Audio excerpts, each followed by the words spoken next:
Hello बच्चों and welcome to the wonderful world of economics. Yes बच्चों, बहुत बच्चों की रिक्वेस्ट आई कि ma'am provide some important question for sem 5, क्योंकि सेम 5 में बच्चों लग रहा है कि थोड़ा जो पोर्शन है वो ज़्यादा हो रहा है, इसके लिए लर्न करने में तकलीफ़ हो रही है। तो चलो आज इस प्रॉब्लम को भी सॉल्व कर देते हैं। आज हम देखेंगे नंबर 1 कि आपका जो यूनिवर्सिटी का पेपर पैटर्न है जो बहुत ही स्मार्टली प्रिपेयर किया गया है, पहले तो उसको देख लें। अब यूनिवर्सिटी के पेपर पैटर्न में बच्चों जनरली जब हम ऑब्जर्व करते हैं तो आपके 100 मार्क्स के पेपर में क्वेश्चन नंबर 1 जो है वो है आपका ऑब्जेक्टिव्स का, जिसमें ए पार्ट में आपको ब्लैंक्स आते हैं, जिसमें 4 अल्टरनेटिव ऑप्शन आपको दिए जाते हैं, जिसमें से यू हैव टू सेलेक्ट 1 और उसमें से 12 में से you have to attempt any 10। Question number 1 का बी पार्ट जो है वो है ट्रू फॉल्स आपको बताना है, और वो ट्रू फॉल्स भी आपको out of 12 you have to attempt any 10, यानी 20 मार्क्स का तो बच्चों आपका ऑब्जेक्टिव जो आज हम करने वाले हैं, क्योंकि मैं लेने वाली हूँ आपकी यूनिवर्सिटी के प्रीवियस 5 ईयर्स के पेपर्स। अब मैं प्रीवियस 5 ईयर्स कॉन्सिक्वेंटली आपको कंटिन्यूसली नहीं मिलेंगे, क्योंकि बीच में कोरोना पीरियड वॉज देयर, तो ऑब्जेक्टिव टाइप क्वेश्चन पेपर था। तो हमारे पास 5 जो प्रीवियस पेपर्स हैं यूनिवर्सिटी के वो है अप्रैल 2018, अप्रैल 2019, उसके बाद नवंबर 2019, देन नवंबर 2022 डायरेक्टली, देन अप्रैल 2023 एटीकेटी का जो पेपर हुआ वो हमारे पास ये 5 पेपर्स का हमारे पास जो पेपर्स हैं पेपर सेट बना हुआ है, जिसको आज हम डिस्कस करेंगे। और इसी को ही मैं सेकंड पार्ट में यानी इसी इम्पॉर्टेंट क्वेश्चन का जो मैं देने वाली हूँ इसमें हम डिस्कस करेंगे क्वेश्चन नंबर 2, 3, 4, 5 और क्वेश्चन नंबर 6 में जो शॉर्ट नोट्स हैं उन सब का module wise we will discuss it, क्योंकि आपका जो क्वेश्चन नंबर 2 है उसमें फर्स्ट मॉड्यूल में से आता है आपका ABC 3 क्वेश्चन आपसे पूछे जाएंगे। आपको रिप्लाई देना है एनी 2 क्वेश्चंस का जो आपको इजी लगे, और उसके लिए 15 मार्क्स आपको दिए जाते हैं, यानी 7.5 टू ईच क्वेश्चन। अब बच्चों ये है फर्स्ट मॉड्यूल। अब फर्स्ट मॉड्यूल जो है जिसमें 4 आपके चैप्टर्स हैं, उन 4 चैप्टर्स में आपका न्यू इकोनॉमिक पॉलिसी है फर्स्ट चैप्टर। सेकंड चैप्टर अगर आप देखोगे तो सोशल इंफ्रास्ट्रक्चर है। थर्ड चैप्टर आप देखोगे तो सस्टेनेबल आपका डेवलपमेंट है, गोल्स हम लोग करने वाले हैं। और फोर्थ है आपका फॉरेन डायरेक्ट इन्वेस्टमेंट। इन 4 चैप्टर में से any 3 question it will be asked in here. अब इन चारों मॉड्यूल में से जो इम्पोर्टेंट आपके जो क्वेश्चंस हैं with respect to each and every module we will discuss in the next video immediately, जिसमें हम फिर से डिस्कस करने वाले इम्पॉर्टेंट क्वेश्चन। तो फर्स्ट मॉड्यूल के क्या इम्पॉर्टेंट क्वेश्चन हैं, सेकंड मॉड्यूल के क्या इम्पॉर्टेंट क्वेश्चन है, सेकंड मॉड्यूल कहाँ पूछा जाता है क्वेश्चन नंबर 3 में। ये पूरा एग्रीकल्चर से रिलेटेड आपका मॉड्यूल है, जिसमें आपके फिर से 4 चैप्टर है बच्चों। इसमें आपका national agriculture policy 5th chapter है, 6th चैप्टर जो है वो एग्रीकल्चर प्राइसिंग है, 7th चैप्टर जो है वो एग्रीकल्चर फाइनेंस है, और 8th चैप्टर जो है वो एग्रीकल्चर मार्केटिंग है। फिर से इन 4 चैप्टर में से 3 क्वेश्चन यहाँ डिमांडेड होंगे, जिसमें से you have to choose any 2। यहाँ पे जब हम थर्ड मॉड्यूल की बात करते हैं बच्चों, तो थर्ड मॉड्यूल में 5 चैप्टर्स हैं, क्योंकि रेस्ट 3 मॉड्यूल्स में आपके पास 4 चैप्टर्स हैं, लेकिन जो आपका थर्ड मॉड्यूल है उसमें बच्चों 5 चैप्टर्स हैं।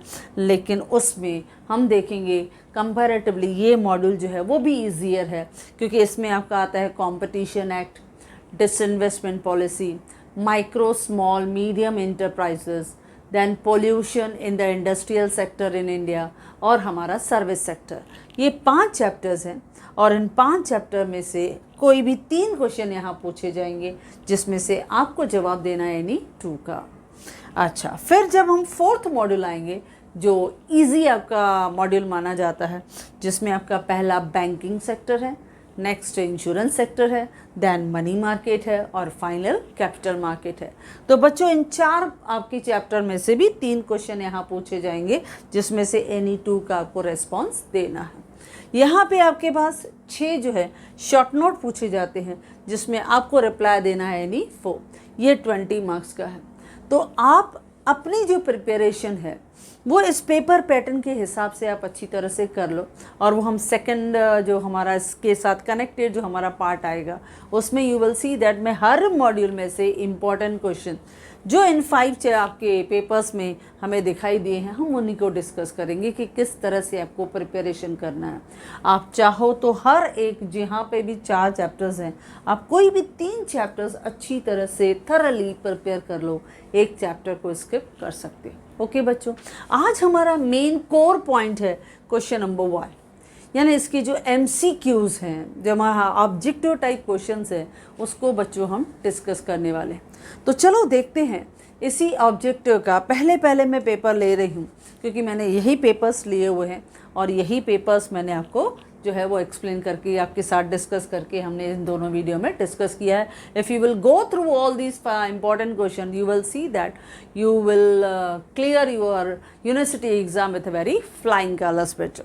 तो चलो पहला पेपर हम देखते हैं अक्टूबर 2019 का, यानी 2019 का, नवंबर 2019 का पेपर हम देख रहे हैं। पहले ये देख रहे हैं कि इसमें हमारे जो फर्स्ट ऑब्जेक्टिव्स, यानी select the right answer and re right the statement. आपको 4 ऑप्शंस होंगे, सेलेक्ट करो और पूरा स्टेटमेंट प्रॉपरली लिखो। तो देखो बच्चों, पहला जो आपका ब्लैंक आया हुआ है वो आया है social infrastructure does not include. हमारा जो सोशल इंफ्रास्ट्रक्चर था उसमें क्या इंक्लूड नहीं हो रहा है। उन्होंने ऑप्शन दिया है number 1 agriculture, then education, family welfare and none of above. हमने सोशल इंफ्रास्ट्रक्चर में बच्चों पढ़ा था कि we were considering about the education या हेल्थ से रिलेटेड या फैमिली वेलफेयर से रिलेटेड, वो हमने पढ़ा था, लेकिन एग्रीकल्चर उसमें नहीं था। तो हमारा जवाब होगा एग्रीकल्चर।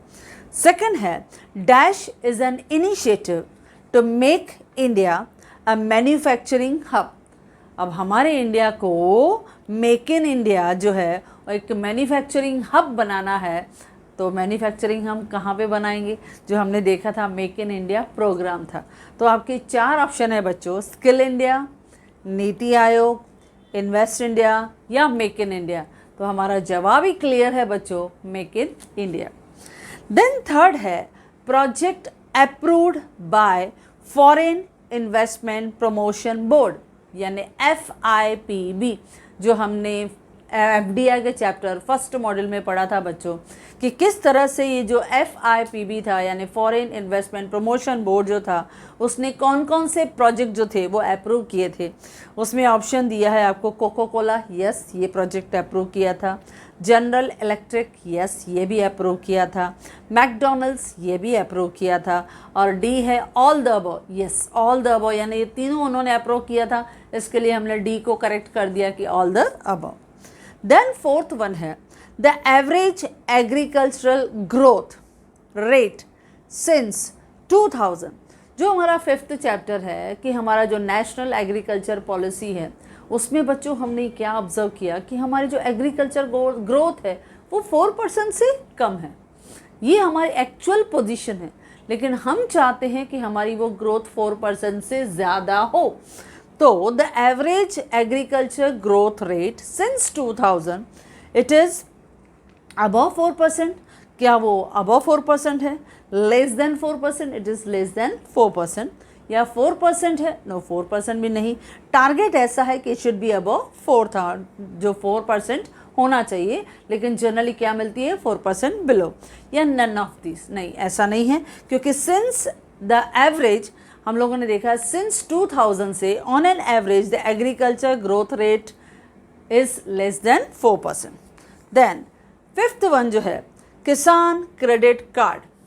अब ये भी बच्चों हमने पढ़ा था जब हमने फाइनेंशियल एग्रीकल्चर मेजर्स हमने देखे थे। तो किसान क्रेडिट कार्ड किसने इशू किया था बच्चों? नाबार्ड ने इशू किया था। तो किसान credit card it was introduced by NABARD, क्योंकि आपके ऑप्शन है RBI no, RRB regional rural banks no, cooperative banks no, NABARD yes, उन्होंने नाबार्ड ने ही इसको इशू किया था। देन 6th वन है रेगुलेटेड मार्केट एम्स। जो हमारे रेगुलेटेड मार्केट हैं, जो गवर्नमेंट के एडमिनिस्ट्रेटेड मार्केट हैं, उनका मेन एम क्या है? मेन एम एट प्रोटेक्टिंग, किसको प्रोटेक्ट करना था? फार्मर्स को भी और कंज्यूमर्स को भी। तो पहला ऑप्शन है आपका कंज्यूमर, यस। बी ऑप्शन है फार्मर, यस। थर्ड है बोथ ए एंड बी, यानी फार्मर्स एंड कंज्यूमर, तो ये राइट है क्योंकि फार्मर भी आएगा कंज्यूमर भी आएगा, तो our third option is correct. And fourth है ट्रेडर्स, नो, क्योंकि मेन हमारा एम था कि इस रेगुलेटेड मार्केट के थ्रू हमें फार्मर्स को भी रेम्यूनरेटिव प्राइस देना है और उसके साथ साथ हमारे कंज्यूमर्स को भी फेयर प्राइस मिले, यानी उनको भी जो ये मिडिल मैन है, ब्रोकर्स हैं, वो एक्सप्लॉइट नहीं करें। देन सेवेंथ ब्लैंक है कंपटीशन एक्ट जो है, it is not applicable in the following cases, क्योंकि ये जो हमारा कंपटीशन एक्ट था वो किसके साथ एप्लीकेबल नहीं था? Number 1 public financial institution, yes, उसके साथ वो एप्लीकेबल नहीं था। फॉरेन इंस्टीट्यूशन, उनके साथ भी वो एप्लीकेबल नहीं था। देन बैंक्स, उनके साथ भी ये एप्लीकेबल नहीं है। और डी है ऑल द अबव, तो yes all the above in सब के साथ एप्लीकेबल नहीं है। फॉर यूर और नॉलेज के लिए बता दूं, ये वेंचर कैपिटल के लिए भी एप्लीकेबल नहीं होता है। देन उसके बाद है 8th आपका blank, MSME means micro small medium enterprise, तो बस यही फुल फॉर्म है। बाकी तो बहुत अलग अलग उन्होंने नाम दिया है, mini small and medium, no. Micro small medium employment, no. None of the above, no. It's a micro small and medium enterprises. Then tourism policy जो है वो क्या हाईलाइट करती है? बच्चों हमने ये डिस्कस किया कि जब हम टूरिज्म पॉलिसी में देखते हैं तो हर चीज़ जो है वो हाईलाइट करती है किसको? जैसे हमारे पास जब फॉरेन टूरिस्ट अराइवल्स होते हैं तो उनका स्वागत, वेलकम जो है वो बहुत अच्छी तरह से किया जाना चाहिए। सूचना, इन्फॉर्मेशन उन्हें प्रॉपर देनी चाहिए। सुविधा, उनके पास हर फैसिलिटीज़ जो है, इंफ्रास्ट्रक्चर अच्छा, अकोमोडेशन अच्छा उनको मिलना चाहिए, तो सुविधा यानी फैसिलिटी। और all the above, yes all the above जो है उसको टिक करना है। देन नेक्स्ट है that is 10th one, virtual banking जो रहता है, इसका एम है एट रेंडरिंग यानी providing bank services through dash. जब हम वर्चुअल मीटिंग होता है तो उसमें आप बैंक्स जो है वो सर्विसेज रेंडर करता है, प्रोवाइड करता है, किसके थ्रू? ब्रांच एक्सपांशन, नो बच्चों। Advancing cheap credit, no. Use of IT service, yes, उसमें IT सर्विसेज को यूज़ किया जाता है, उसमें जो न्यू टेक्नोलॉजी है उसको यूज़ किया जाता है। डिपॉजिट मोबिलाइजेशन, नो, तो use of IT services. Then 11th है which of the following committee was established to suggest the insurance sector का रिफॉर्म। अब इंश्योरेंस सेक्टर के रिफॉर्म को एक ही कमेटी ने सजेस्ट किया था बच्चों, हमने किया भी था, मल्होत्रा कमेटी। तो हमें ऑप्शन ही देखने की ज़रूरत नहीं है, मल्होत्रा कमेटी ने सजेस्ट किया था बहुत सारे इंश्योरेंस सेक्टर्स में रिफॉर्म्स यानी बदलाव, चेंजेस। लास्ट आपका ब्लैंक है, मनी मार्केट डील करता है in borrowing and lending of short term loans for the period of. अब देखो बच्चों, मनी मार्केट जो है वो शॉर्ट पीरियड के लिए है, बोरो और लेंड करता है funds for less than 1 year, यानी 1 डे से ज़्यादा, फ्रॉम 1 डे टू 364 डेज, यानी वो 1 साल से 1 दिन कम, क्योंकि 1 साल में कितने दिन होते हैं? 365। तो उसके काफ़ी ऑप्शन दिए गए हैं। तो ऑप्शन जैसे पहला ऑप्शन है लेस देन या इक्वल टू 565, नो। सेकंड है लेस देन या equal to 465, no. Less than और इक्वल टू 365, यानी हम लोग कहते हैं लेस देन और इक्वल टू 365 डेज, यानी अप टू 1 ईयर। तो ये जो है वो आपके मनी मार्केट का स्पेशल रिक्वायरमेंट है। तो money market deals with borrowing and lending of short term loans from 1 day to 365 days. Okay बच्चों, तो ये हमने ऑब्जेक्टिव्स देखा, यानी जो हमारा फर्स्ट हमने देखा 12 में से you have to choose any 10, लेकिन ज़्यादातर बच्चे क्या करते हैं 12 में से 12 ही करके आते हैं कि सपोज़ 1-2 अगर थोड़ा गड़बड़ भी हो गया तो at least you should get 10 out of 10। तो ये था जो हमने देखा कि आपका जो नवंबर 2019 के ऑब्जेक्टिव्स थे। अब आ रही हूँ मैं अप्रैल 2019 के ऑब्जेक्टिव्स। इसको भी मैं पहले डिस्कस, यानी कंप्लीटली ये जो हमारा MCQ है रिलेटेड विद द ब्लैंक्स, वो हम पहले ले रहे हैं। तो जैसे अभी मैं अप्रैल 2019 की तरफ बढ़ रही हूँ, तो देखो इसमें भी 12 ब्लैंक्स हैं। जैसे पहला, the new economic policy of 1991। अब इट वॉज डैश, ये क्या था? ये था मैक्रो इकोनॉमिक स्टेबलाइजेशन। यस, ये डिमांड साइड हमने देखा था बच्चों, मैक्रो इकोनॉमिक स्टेबलाइजेशन था, जिसमें हमें फिस्कल क्राइसिस को उन्हें सॉल्व करना था। BOP बैलेंस जो डेफिसिट था उसको भी हमें जो सरप्लस में कन्वर्ट करने की कोशिश थी, और जो हाई इन्फ्लेशनरी प्रेशर था उसको भी कंट्रोल करना था। लेकिन उसके साथ साथ स्ट्रक्चरल रिफॉर्म्स, वो भी करेक्ट था, यानी उसे भी हमें जो है था, यानी बहुत सारे हमारे इंडस्ट्रियल सेक्टर्स में रिफॉर्म, पब्लिक सेक्टर में रिफॉर्म, या कैपिटल सेक्टर में रिफॉर्म, फाइनेंशियल सेक्टर में रिफॉर्म, इंश्योरेंस सेक्टर में रिफॉर्म, ये लॉन्ग टर्म है जो हमने सप्लाई साइड मैनेजमेंट में डिस्कस किया है बच्चों। तो ये भी था। अच्छा, C है both A and B। Yes, A भी सही था, मैक्रो इकोनॉमिक स्टेबलाइजेशन, B भी सही था, स्ट्रक्चरल रिफॉर्म, तो both A and B। Then third है RAN, स्टैंड फॉर। जब हम कहते हैं RAN स्टैंड करता है, यानी ये जो RAN है वो जनरली हम किसके लिए यूज़ करते हैं बच्चों? जब हम ये पॉलिसी, उन्होंने पूछा है इसके लिए RAN, ये स्टैंड करता है फॉर राष्ट्रीय आरोग्य निधि। राष्ट्रीय आरोग्य निधि RAN, क्योंकि जो बाकी के ऑप्शंस आपको दिए गए हैं वो ऑप्शन आपको दिए गए हैं राष्ट्रीय आवास निधि, नो। राष्ट्रीय अन्नपूर्णा निधि, no.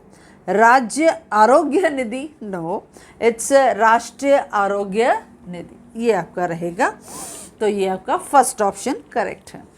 Then the FDI limit in civil aviation, it is up to 100%। चार ऑप्शन है, 74, 51, 26, 100%। तो 100% इज द आपका ऑप्शन जो FDI लिमिट हमारे सिविल एविएशन में अलाउड है। Then the statutory minimum support price, the statutory minimum support price यानी MSP, it is extended to 2 products. कौन से 2 प्रोडक्ट से? एक था जूट और दूसरा था sugar cane, specially in our India. तो हमारे पास ऑप्शन भी दिया गया है। पहला ऑप्शन है paddy and wheat, no. Maize and sugar cane, no. Jute and sugar cane, yes, jute and sugar cane, उसको ही करेक्ट करना है। बाकी कॉटन और जूट वो भी लास्ट ऑप्शन है, लेकिन रॉन्ग है। देन फिफ्थ वन है RRB यानी rural regional banks. They were established in dash year. तो वो कब एस्टैब्लिश हुए थे बच्चों? वो एस्टैब्लिश जो हुए थे, आपके पास 4 ऑप्शन दिए गए हैं, लेकिन हमारे पास क्लियर कट है, it is established in the year 1975। तो RRB बैंक्स कब एस्टैब्लिश्ड हुई? 1975 में। Then the agriculture terminal market, बच्चों ये हम कर चुके हैं। The agriculture terminal market, marketing facilities में हमने देखा ये ऑपरेट करता है on a very advance technology that is hub and spoke. इस बेसिस पे वो काम करता है। अब उन्होंने एगमार्क एंड ग्रेडिंग दिया है, no. Quality and price, no. Information, no. It's on hub and spoke, उस पर काम करता है। Then the index of industrial production compiled and published bye.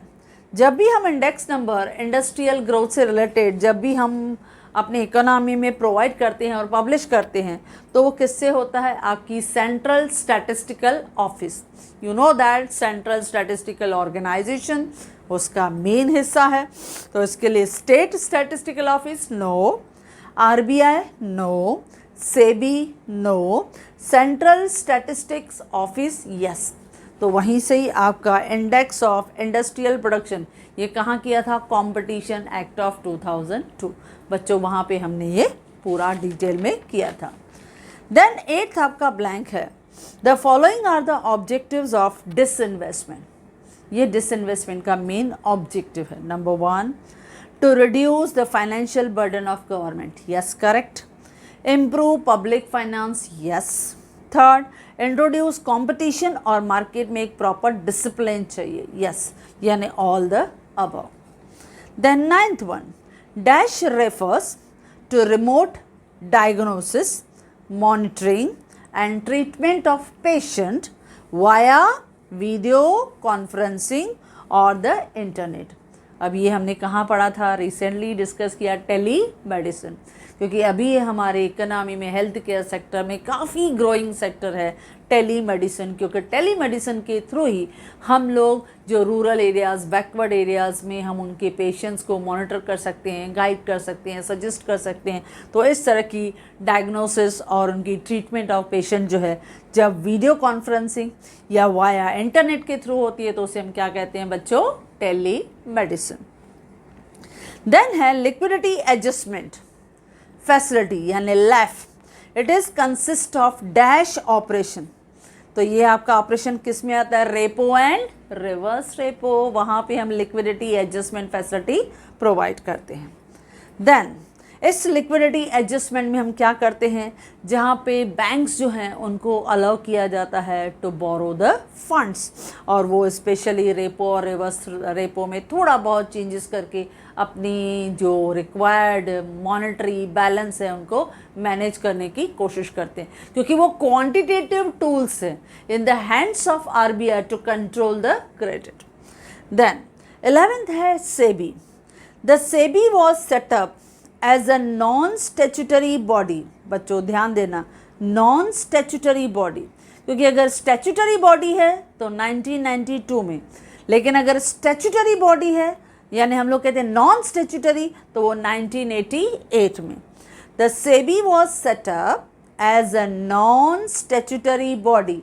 तो वो कौन सा साल था बच्चों, 1988 में.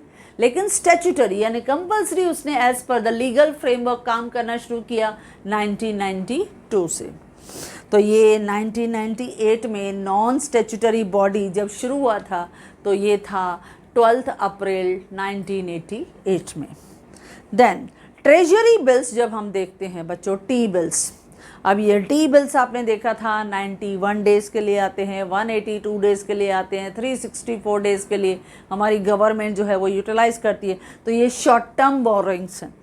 तो treasury bills are dash securities issued by RBI. Long term no, short term yes, ये शॉर्ट टर्म बोरिंग है. Medium term no, short term. All the above नहीं, सिर्फ शॉर्ट टर्म हम कहते हैं. तो ये भी हमारा सेकंड जो पेपर था वो भी हमने कंप्लीट किया. देन आते हैं नवंबर 22 इस पेपर में, क्योंकि ये दोनों हमने कंप्लीट कर लिए 19 वाले. देन आते हैं नवंबर 22 में. नवंबर 22 में आपका पहला ब्लैंक आता है.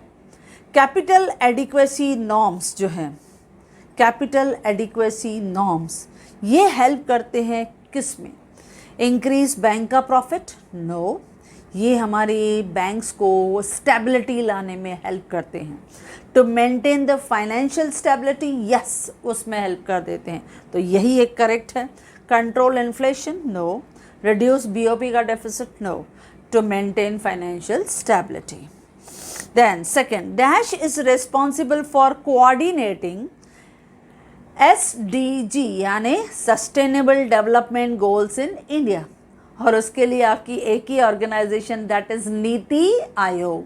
और नीति आयोग को जब हम देखते हैं तो फुल फॉर्म क्या है आपका, national institute for transforming India. उनको ट्रांसफॉर्मेशन करना था, इंडिया का स्ट्रक्चर बदलना था, स्मार्ट इंडिया, सस्टेनेबल डेवलपमेंट के साथ बढ़ने वाला इंडिया. तो वो पूरा क्रेडिट जाता है नीति आयोग को. Then which of the following is not one of the benefit of FDI, जो एफडीआई का बेनिफिट नहीं है. कल्चर ऑफ कंज्यूमरिज्म, ये बेनिफिट नहीं था. कल्चर ऑफ कंज्यूमरिज्म ये बेनिफिट नहीं था. तो पहला ये सही है एक्चुअली, जो कहता है कि इसमें से कौन सा एफडीआई का बेनिफिट नहीं है. तो culture of consumerism is not the benefit, तो ये पहला सही है. लेकिन इंफ्रास्ट्रक्चर डेवलपमेंट ये तो हुआ एफडीआई से, तो वो बेनिफिट मिला हमें. ट्रांसफ़र ऑफ टेक्नोलॉजी ये भी एफडीआई का बेनिफिट हमें मिला. सेक्टोरल डेवलपमेंट ये भी बेनिफिट हमें मिला. तो क्या नहीं मिला, कल्चर का कंज्यूमरिज्म. तो तो कल्चर ऑफ कंज्यूमरिज्म ये नहीं मिला, तो वो हमारा आंसर हो गया। Then the average agriculture growth rate since 2000 it is less than 4%, जो 4% से कम है। ये फिर से रिपीट हुआ है बच्चों। देन फेयर प्राइस शॉप, ये क्या करते हैं? फेयर प्राइस शॉप यानी राशनिंग शॉप, ये प्रोटेक्ट करते हैं इंटरेस्ट ऑफ किसका? लैंडलॉर्ड्स का? नो। बिजनेसमैन का? नो। ट्रेडर्स का? नो। कंज्यूमर्स का? यस, ये कंज्यूमर्स का इंटरेस्ट जो है वो प्रोटेक्ट करते हैं। देन नेक्स्ट है major part of the agricultural credit is supplied by dash. जो हमारे इंस्टीट्यूशनल सोर्सेज हैं जिसमें मेजर पार्ट ऑफ क्रेडिट कौन सप्लाई करता है बच्चों? कमर्शियल बैंक्स, वो सप्लाई करते हैं। Then industrialisation does not involve, industrialisation process में क्या इन्वॉल्व नहीं होता है, जिसमें धीरे धीरे हम देखते हैं कि एग्रीकल्चर एरिया से जो लोग हैं वो ज़्यादातर इंडस्ट्रीज़ में इन्वॉल्व होने लगते हैं। तो industrialisation does not involve, technological innovation वो होता है इन्वॉल्व, सोशल चेंजेस वो होता है involve, the relative decline in the agriculture share of GDP, yes, जिसमें आपके एग्रीकल्चर के जीडीपी में शेयर कम होता है, यस, वो इंडस्ट्रियलाइजेशन का ही इफेक्ट है। ग्रीन रिवॉल्यूशन, यस, ये नहीं होता। तो जो ग्रीन रिवॉल्यूशन है वो इसका आंसर है, क्योंकि उसने क्या पूछा?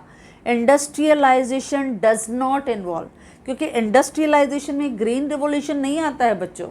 इंडस्ट्रियलाइजेशन में टेक्नोलॉजिकल इनोवेशन चेंजेस आते हैं, देन सोशल चेंजेस बदलाव आते हैं, या हमारे एग्रीकल्चर का जो कंट्रीब्यूशन है towards the income towards the GDP of our country वो रिड्यूस होने लगता है। देन है only financial institution can participate in dash, only financial institution can participate in initial public offering IPO, no. Offer for sale, no. Further public offer, yes, FPO, उसी में वो involve हो सकते हैं। स्ट्रैटेजिक सेल जो रहता है, नो। इसमें भी जो रहता है लार्ज जो आपका पोर्शन ऑफ गवर्नमेंट का शेयर होल्डिंग है, जो हमारे सेंट्रल पब्लिक सेक्टर एंटरप्राइजेस हैं, उसमें जो है वो उनमें इनका इन्वॉल्वमेंट की कुछ स्ट्रैटेजिक सेल उनमें वो करते हैं। तो मेन है further public offering. Then 9th one है Which of the following activities do not belong to the services sector in India? तो कौन सी है? सर्विस सेक्टर में रिटेल ट्रेड आता है, रियल स्टेट सर्विस सेक्टर में आता है, इंश्योरेंस भी सर्विस सेक्टर में आता है, ऑटोमोबाइल्स नो बच्चों, वो इंडस्ट्रीज यानी सेकेंडरी सेक्टर्स में आता है, टर्शरी और सर्विस सेक्टर में नहीं। तो हमारा जवाब है ऑटोमोबाइल।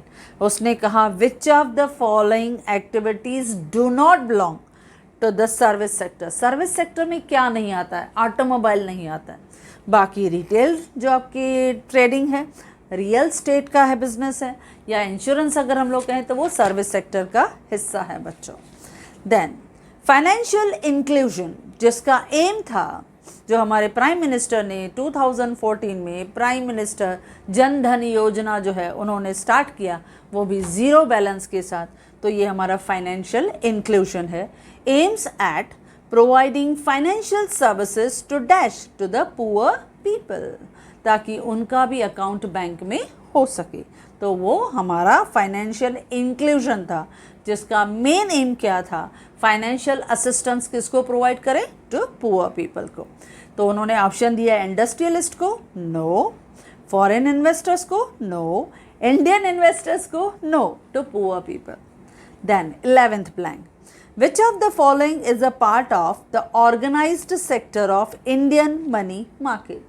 ऑर्गेनाइज सेक्टर बच्चों, क्योंकि हमारा मनी मार्केट दो पार्ट्स में है, ऑर्गेनाइज्ड और अनऑर्गेनाइज्ड। जब हम कहते हैं ऑर्गेनाइज्ड तो उन्होंने कहा है पहले इंडिजीनियस बैंकर्स, नो, वो अनऑर्गेनाइज्ड का हिस्सा है। लोन कंपनीज, वो भी अनऑर्गेनाइज्ड का हिस्सा है। मनी लेंडर्स, वो भी अनऑर्गेनाइज्ड का हिस्सा है। कॉल मनी मार्केट या नोटिस मनी मार्केट, यस, वो ऑर्गेनाइज मार्केट का हिस्सा है। ओके बच्चों। Then 12th blank, the primary market does not include dash. Primary market में क्या क्या नहीं आता है? प्राइमरी मार्केट में इक्विटी शेयर्स यस आते हैं, GDR और ADR, यस ये भी आते हैं। डेप्ट इश्यूज, यस ये भी आते हैं। तो क्या नहीं आता है? स्क्रीन बेस्ड ट्रेडिंग, यस ये नहीं आता है, वो इसमें नहीं होता है। स्क्रीन बेस्ड ट्रेडिंग जो रहता है वो सेकेंडरी मार्केट में दिखाई देता है। ओके बच्चों, तो ये भी हमने वहाँ पे कवर कर लिया। चलो आते हैं हम लोग इस तरह से। नेक्स्ट जो पेपर हमारा रहता है दैट इज़ नवंबर 18 का या अप्रैल 18 का, हम वो उसमें डिस्कस करने जा रहे हैं। वो है हमारा that is liberalisation policy was announced on dash. Liberalisation policy जो है, जो हमने स्पेशली कहा 2000 नवंबर, अप्रैल नहीं, हम लोग कहते हैं नवंबर 2018 का भी पेपर हमारे पास है, तो जनरली वो हमें दिखाई देता है आइदर अप्रैल यानी 18-19 का पेपर करके दिखाई देता है। तो हमारा पहला ब्लैंक है। लिबरलाइजेशन पॉलिसी बच्चों कब अनाउंस हुई थी? वो अनाउंस हुई थी 24 जुलाई 1991 को अनाउंस हुई थी। Then second, social infrastructure refers to. आपका सोशल इंफ्रास्ट्रक्चर किस किस से रिलेटेड था? एग्रीकल्चर के साथ? No. Real state? No. Manufacturing? No. Education? Yes वो एजुकेशन के साथ जुड़ा हुआ था। Then dash is related to girls education. Girls के साथ बेटी पढ़ाओ बेटी बचाओ, ये अभियान जो था वो इसी के साथ जुड़ा हुआ था। Farmers need short term loans for what? Purchase of seeds? Yes. Purchase of input? Yes. To meet the consumption की नीड्स? यस, उसके लिए भी शॉर्ट टर्म लोन की ज़रूरत पड़ती है। All the above? तो yes all the above. Then dash is the apex body of rural credit. Rural areas में अगर क्रेडिट के लिए सबसे टॉप अगर हम लोग अथॉरिटी कहें, इंस्टीट्यूशन कहें, तो वो एक ही है, नाबार्ड। तो वो आपका सबसे अपेक्स जो है वो क्रेडिट इशूइंग इंस्टीट्यूशन है, अपेक्स बॉडी है। Then farmers are not able to realise better prices. Farmers को अच्छे प्राइसेस नहीं मिल पा रहे, क्यों? Because of lack of grading, yes नहीं मिल पा रहा है क्योंकि ग्रेडिंग और स्टैंडर्डाइजेशन वो नहीं फॉलो करते हैं। लैक ऑफ मार्केट नॉलेज, वो भी उनके पास मार्केट का इन्फॉर्मेशन प्रॉपर अवेलेबल नहीं है, yes. Lack of storage facility, उनके पास अच्छे वेयर हाउसेज गोडाउन्स नहीं है, तीनों करेक्ट है। तो फोर्थ उन्होंने कहा ऑल द अबव, तो yes all the above. Then seventh है डिसइन्वेस्टमेंट रेफर्स टू डैश। जब हम डिसइन्वेस्टमेंट कहते हैं तो it is sale of government का ओनरशिप। गवर्नमेंट अपनी स्टेक होल्डिंग जो है, अपने जो शेयर्स हैं वो सेल करते हैं, कभी कभी उसका सम शेयर्स, कभी मैक्सिमम मेजॉरिटी शेयर्स जो हैं, या कभी एंटायर जो है वो प्राइवेट सेक्टर्स को बेच देते हैं, या कभी कभी पब्लिक प्राइवेट पार्टनरशिप होता है। तो disinvestment refers to sale of government का ownership. Then industrial pollution control is a dash. ये इंडस्ट्रियल पॉल्यूशन जो आपका कंट्रोल है ये क्या है? ये हमारा स्टेट सब्जेक्ट है? नो। सेंट्रल का सब्जेक्ट है? नो। कंकरेंट सब्जेक्ट है? यस, क्योंकि वो हर लेवल पे जो है वो कंट्रोल किया जाता है, स्टेट और सेंट्रल अथॉरिटीज़ मिलके काम करते हैं। कंकरेंट सब्जेक्ट है, नन ऑफ द अबव नहीं, वो रॉन्ग है। देन नाइन्थ है नरसिम्हा कमेटी रिकमेंडेड। उन्होंने क्या रिकमेंड किया? नरसिम्हा कमेटी ने उन्होंने कहा मॉडर्न टेक्नोलॉजी को इंट्रोड्यूस किया जाए, yes. Consolidation of banks, yes. Liberalisation of banking sector, yes, यानी all the above. Indian money market is regulated by dash. Money market को रेगुलेट करने वाला एक ही अपेक्स अथॉरिटी और वो है हमारी RBI। Then dash sectors are identified for promotion. Tourism, yes. Medical tourism, yes. Both A and B, yes. तो हमारा C होगा, यस A and B दोनों। नन ऑफ द अबव नहीं, वो रॉन्ग है। 12th है equity market is associated with dash. Equity market जो है वो किसके साथ जुड़ा हुआ है? गवर्नमेंट सिक्योरिटीज़ के साथ, यस। प्राइवेट सिक्योरिटीज़ के साथ, yes. Issue of fresh capital, yes. All the above, yes, वो सबके साथ जुड़ा हुआ है।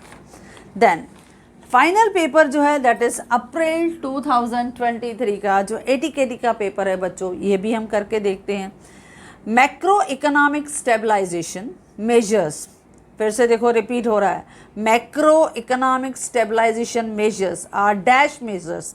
क्या वो लॉन्ग टर्म है? नो। मैक्रो इकोनॉमिक्स जो है वो शॉर्ट टर्म है, लेकिन स्ट्रक्चरल रिफॉर्म क्या है वो जो सप्लाई साइड वो लॉन्ग टर्म है। तो macro economic stabilisation measures are dash measures aimed at demand management यानी short term. Second, education or health care services included in the type of dash infrastructure. Social infrastructure वो उसका हिस्सा है. Third, जो हमारा skill India programme था वो launch कब हुआ बच्चों? 2015 में. ऑप्शन ही देखने की ज़रूरत नहीं है. Then fourth, dash will be given high priority for agriculture development. Agriculture development के लिए सबसे अच्छा हाई प्रायोरिटी किसको दिया गया? Rural electrification. क्योंकि गांव में बिजली होगी तो बाकी सब काम जो होगा यानी इरिगेशन की फैसिलिटीज़ जो है वो उनको मिलेगी. बाकी की जो उनकी फैसिलिटीज़ है वो प्रॉपर्ली यानी वहाँ पे गोडाउन हो या मार्केटिंग की फैसिलिटीज़ हो प्रॉपर्ली वर्क कर सकती हैं जब रूरल इलेक्ट्रिफिकेशन होगा. तो मेन उसको फोकस किया जाता है. It will be given the high priority. Then buffer stock is the stock of food grains जो प्रोक्योर्ड यानी परचेज बाय द गवर्नमेंट किसके थ्रू? Food corporation of India and NAFED उसके थ्रू जो रहता है दैट इज़ नेशनल फेडरेशन. तो एक FCI यानी फूड कॉरपोरेशन. तो आपके पास ऑप्शन ये है IDBI, FICCI, IFCI या FCI. Yes FCI food corporation of India. Then farmers जो है they require an efficient system of dash to sell their produce at a remunerative price. हमारे farmers को एक एफिशिएंट सिस्टम चाहिए. Efficient system of what? Agricultural soil. उनके पास किस तरह से वो मैनेज करते हैं ताकि उनके अगर उन सॉइल के हिसाब से अगर वो प्रोड्यूस करते हैं तो बट नेचुरल क्वालिटी भी बेस्ट होगी, क्वांटिटी भी बेस्ट होगी और अच्छी क्वालिटी की वजह से क्वांटिटी की वजह से अच्छे रेम्यूनरेटिव प्राइसेस उन्हें मिल सकते हैं. Then dash involve the auction of shares. Dash involve the auction of shares of public sector enterprises as the price finding mechanism. Options है बच्चों, that is IPO, initial public offer, no. Offer for sale, yes. Offer for sale के through, offer for cell में हम auction के through जो है वो purchase कर सकते हैं. Further public offer, no. Institutional placement programme, no. It's a offer for sale. Then which of the following is not true of MSME. ये सही नहीं है, हाँ ध्यान देना. It is not true for MSME. They are labour intensive, yes वो होते हैं, सही है ये. दे रिक्वायर लेस कैपिटल, ये भी सही है, उनको कम कैपिटल की ज़रूरत पड़ती है. सुटेबल फॉर रूरल इंडस्ट्रियलाइजेशन, ये भी सही है. रिक्वायर हाईली एडवांस टेक्नोलॉजी, ये गलत है. तो ये हमारा डी पार्ट जो होगा वो गलत है और जो उसका जवाब होगा. Dash is one of the biggest industrial disaster in India. सबसे बड़ा डिसेस्टर क्या हुआ था बच्चों? इसमें तो सोचने का ही नहीं होना है चाहिए. इसमें आप सब बच्चों को याद होगा भोपाल गैस जो ट्रेजेडी हुआ था, ये सबसे बड़ा इंसिडेंस हुआ था. बिगेस्ट इंडस्ट्रियल डिसेस्टर जो ऑप्शन है भोपाल गैस ट्रेजेडी ऑफ 1984. तो काफ़ी उन्होंने ऑप्शन दिया लेकिन सबसे बड़ा यही था, डेंजरस था. देन 10th है a schedule bank is one which has dash. Schedule bank वो है जिसका paid up capital and reserve is not less than 5 lakhs. उसको हम शेड्यूल बैंक्स बोलते हैं. Then insurance regulatory and development authority का रोल क्या है? इंश्योरेंस रेगुलेटरी यानी IRDA. Insurance regulatory and development authority का रोल क्या है? To protect the interest of holders of insurance policy, उनको बचाना है या यस उनको तो बचाना ही है, या regulate and promote the insurance industry, उन्हें इंश्योरेंस इंडस्ट्री को भी प्रमोट करना है. Yes both A and B, yes दोनों को प्रोटेक्ट करना है. तो यही हमारा आंसर होगा. Last 12th, SEBI was statutory set up as a statutory body. पहले क्या था? Non statutory body. तो वो 12 अप्रैल 1988 को. लेकिन स्टैट्यूटरी बॉडी की जब बात आती है तो वो आया था हमारा 1992 में, यानी 30 जनवरी 1992 में सेटअप किया गया था as a statutory legal framework के साथ. एक बहुत ही compulsory body to control the growth of industry. तो तो सेबी को उसके लिए उन्होंने अपॉइंट कर दिया। तो ये था हमारा पूरा इन 5 जो हमारे पेपर्स थे उनके सब ऑब्जेक्टिव्स बच्चों हमने डिस्कस किए। अब इनमें से हम ये भी देखेंगे कि इन 5 जो हमारे पेपर्स हमने देखे, उन 5 पेपर्स में हमारे ट्रू फॉल्स जो है वो भी इनका जो है स्पेशल हिस्सा है। चलो वो भी देखते हैं कि ट्रू फॉल्स जो है वो भी उन्होंने पूछा था। तो देखिए इन 5 पेपर्स में जो हमारा सेकंड है ट्रू और फॉल्स वो भी डिस्कस कर लेते हैं, so that you can get the idea how we have to write it, और हो सकता है मेजॉरिटी उसमें से रिपीटेड हो।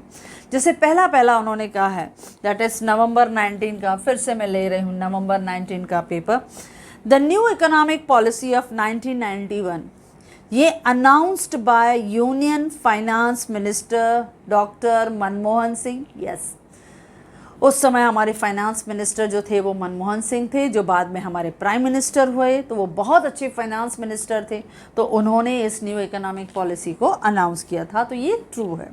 Second, the sustainable development goals और मिलेनियम डेवलपमेंट गोल्स क्या दोनों सेम थे?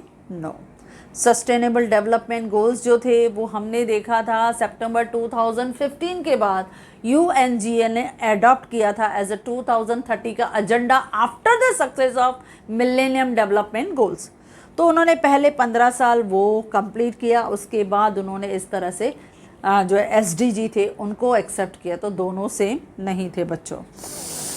Then third, FDI policy of 2017 has given boost to foreign investment. Yes, उन्होंने हमारे फॉरेन इन्वेस्टमेंट को काफ़ी बढ़ाया। True.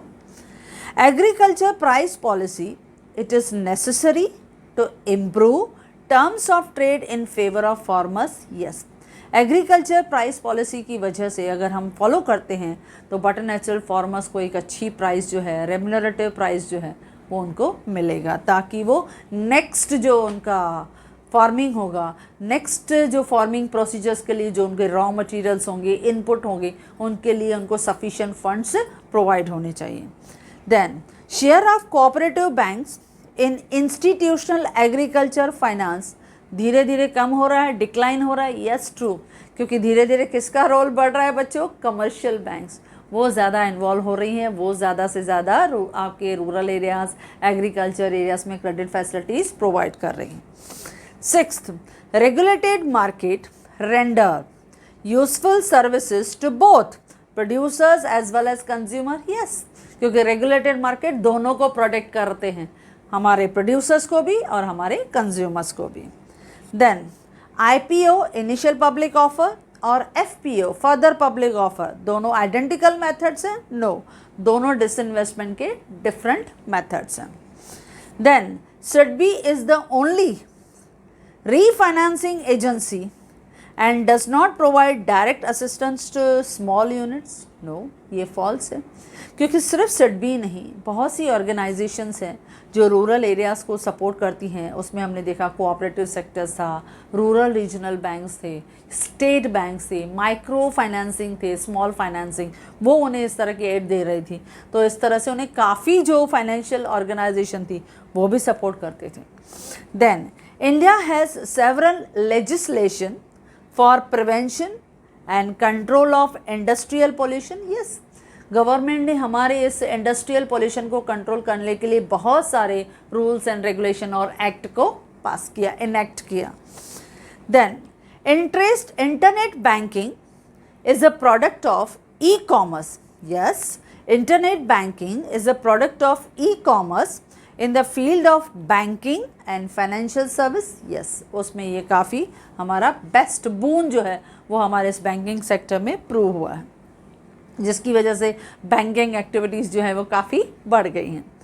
11th, under call money market funds are transacted on monthly basis. No, जब हम बच्चों कॉल मनी मार्केट में हम बात करते हैं तो it is given from 2 days to 14 days, तो 1 month मंथली बेसिस पे नहीं, 2 days to 14 days। Then last, mutual funds in India have not helped, mutual funds in India have not help to capital money market, या capital market को grow करने में मदद नहीं किया, तो ये फॉल्स स्टेटमेंट है। देन फिर आते हैं अप्रैल 19, इसके पेपर पे हम आ जाते हैं। अप्रैल 19 में हम देखते हैं ट्रू फॉल्स काफ़ी इजी है बच्चों। इकोनॉमिक ग्रोथ जो है वो एक क्वांटिटेटिव कंसेप्ट है। यस, इकोनॉमिक ग्रोथ क्वांटिटेटिव है, जबकि इकोनॉमिक डेवलपमेंट क्वालिटेटिव कंसेप्ट है। देन अंडर बेजल 3, ये हमने पढ़ा था बच्चों, under Basel 3 capital adequacy ratio, इसमें रिस्क कितना होना चाहिए, मिनिमम ऑफ 8%, ताकि रिस्क को मिनिमाइज किया जाए। तो उन्होंने कहा under Basel 3 capital adequacy ratio must be minimum of 8%, उन्होंने क्लियरली कहा। तो यस ट्रू, ये एक ट्रू स्टेटमेंट है। Then third, railway infrastructure is allowed through the automatic route of FDI, yes उसमें 100% FDI is allowed. Fourth, an agricultural commodity like milk की अगर हम बात करें, agricultural commodity like milk is covered under GST। तो अगर agriculture commodity है तो वो फॉल्स, लेकिन अगर हम बात करते हैं फ्रेश मिल्क है तो उसमें GST का नहीं होता। लेकिन अगर वो पेस्चराइज्ड मिल्क है, या अगर हम लोग कहते हैं कि वो उसमें बटर एंड चीज़ जो मिल्क से बने हुए प्रोडक्ट हैं, तो उसमें 12% GST जो रहती है वो उसमें इन्वॉल्व रहती है। लेकिन उसने क्या कहा, N agricultural commodity milk is covered under GST, वो फ्रेश मिल्क है तो वहाँ पे GST नहीं होता। To protect the consumer's interest, government fixed the issue price of agriculture commodities higher than procurement price। बच्चों फिर से सुनना, ये उन्होंने क्या कहा, to protect the consumer का interest, उन्हें कंज्यूमर को प्रोटेक्ट करना है। Government fix the issue price of agriculture commodity higher than procurement price. No, false, it is lower than. वो परचेज हाई प्राइस में करते हैं, लेकिन जब राशनिंग शॉप के थ्रू वो उनको कस्टमर्स को देते हैं तो they will issue at low price, तो वो लोअर पे रहता है। देन रीजनल रूरल बैंक्स यानी RRB, they are sponsored by non scheduled commercial banks, false, वो scheduled commercial banks. Then seventh, NEP यानी new economic policy, it was introduced in July 1991, yes it was introduced on 24th July 1991, true है। Then the Water Prevention and Control of Pollution Act of 1974, it was the first major pollution control legislation, yes true बच्चों, क्योंकि ये बहुत बड़ा act जो था, first act था जो हमारा पहला रेमेडियल स्टेप था to control the pollution in the industrial sector. Next, India has become a potential destination for medical tourism, yes, क्योंकि हमारे पास बेस्ट क्वालिटी ऑफ डॉक्टर्स की टीम है और वो भी अफोर्डेबल कॉस्ट में अवेलेबल है। 10th, अंडर स्वाभिमान स्कीम जो हैबिटेशंस हैं with the population more than 2000 are provided with the banking facilities, yes true, क्योंकि हमने देखा था फाइनेंशियल इंक्लूजन के अंदर हमने देखा कि बहुत सारी स्कीम्स जो हैं वो स्टार्ट की गई, जिसमें ज़ीरो बैलेंस के अंदर हम बहुत से जो हमारी पॉपुलेशन है उनको कनेक्ट किया गया बैंकिंग सेक्टर। तो अंडर स्वाभिमान scheme the habitations with the population more than 2000 are provided with the banking facilities, yes true. Then the certificates of the deposits are issued by a discount to the face value, yes, क्योंकि ये specially जो certificate of deposit CDs जो है वो issued करता है by discount to the face value, ये true जो है, it is issued by commercial bank और फाइनेंशियल इंस्टीट्यूशन।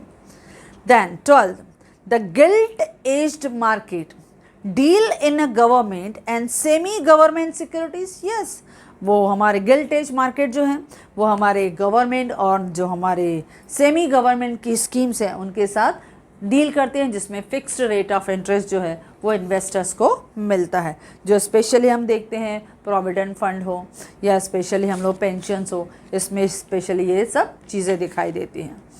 देन है नवंबर 22 का ये थर्ड पेपर, इसको हम डिस्कस कर रहे हैं। इसके ट्रू फॉल्स, पहला द मैक्रो इकोनॉमिक स्टेबलाइजेशन, फिर से short term aimed at the demand management, yes वो डिमांड मैनेजमेंट साइड था जो शॉर्ट पीरियड के लिए था।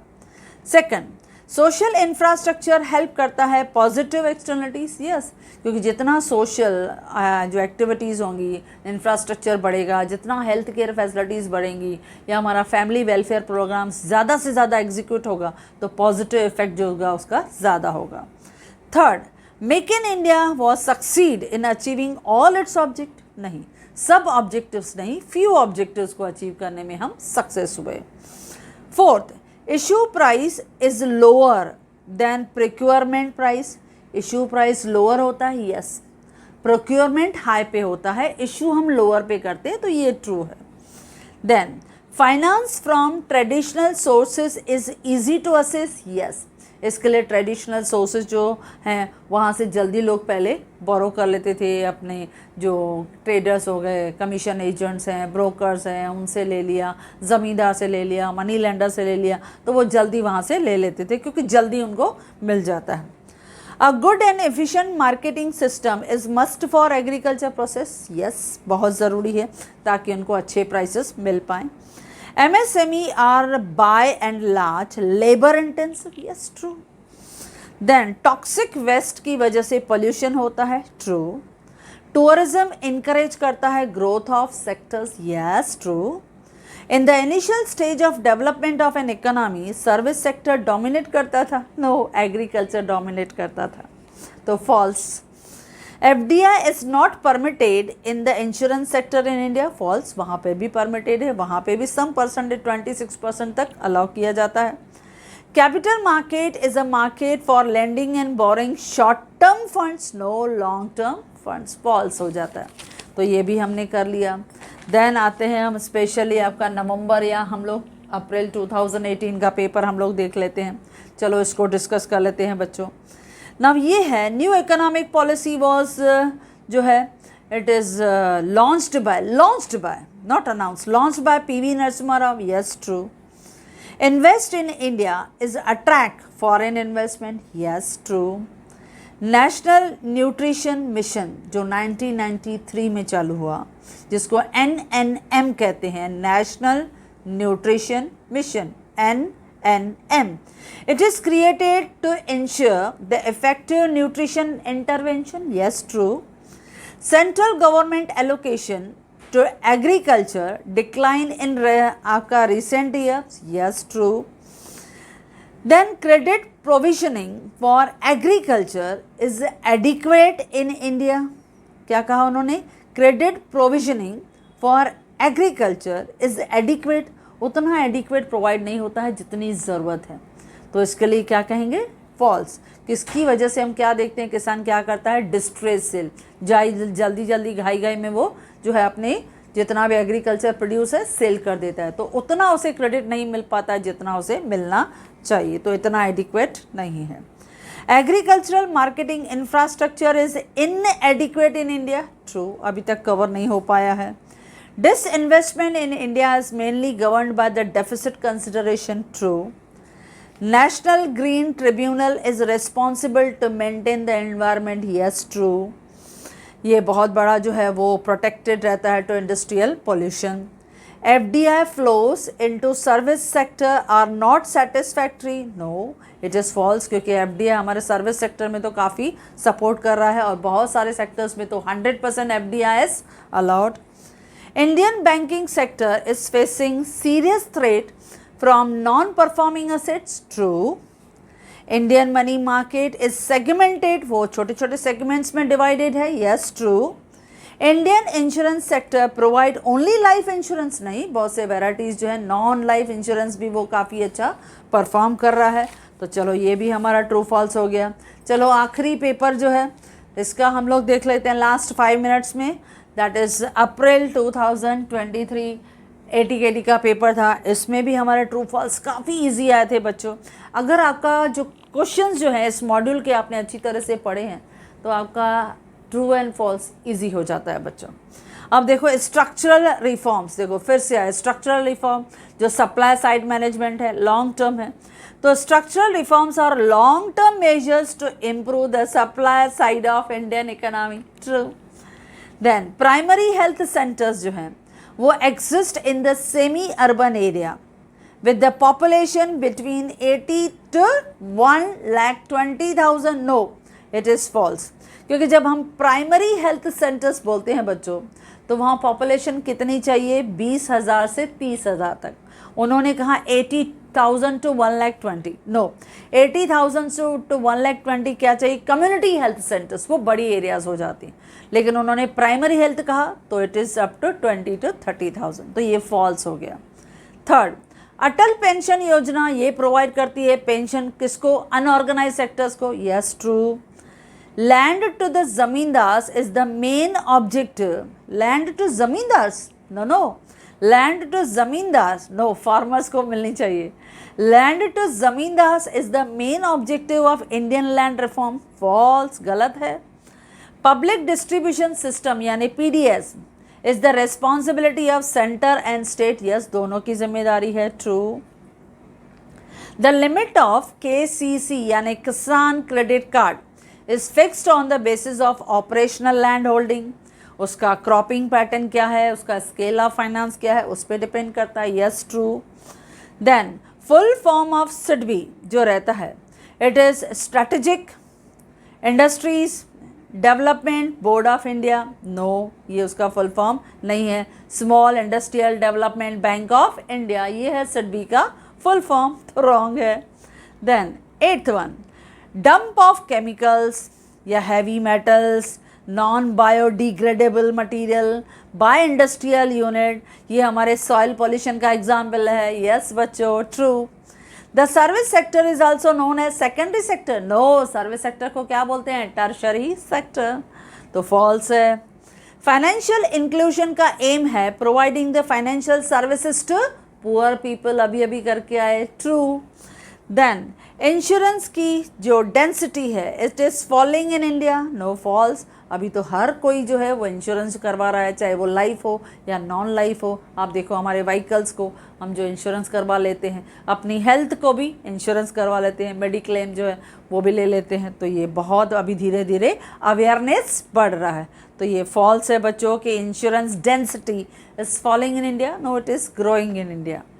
SEBI has been set up to prevent malpractices in trading. Yes, उसके लिए सेबी को जो है वो एज अ स्टैट्यूटरी बॉडी जो है वो स्टार्ट कर दिया गया फ्रॉम 1992 से. तो ये थे बच्चों हमारे 5 पेपर्स जो थे हमारे. उन 5 पेपर्स के मैंने हर एक के ट्रू फॉल्स को हमने डिस्कस कर दिया. यानी हर पेपर्स के जो हमारे ब्लैंक्स थे या ट्रू फॉल्स थे, सभी हमने कवर कर दिया. तो ये अगर आपने भी कवर कर लिया तो बच्चों आपका मैक्सिमम पोर्शन जो है वो आपका कवर हो जाएगा. So all the best for your coming exam, and if you like this video you can share with your maximum friends, and if you want my handwritten notes, the link is given in the description box. Thank you.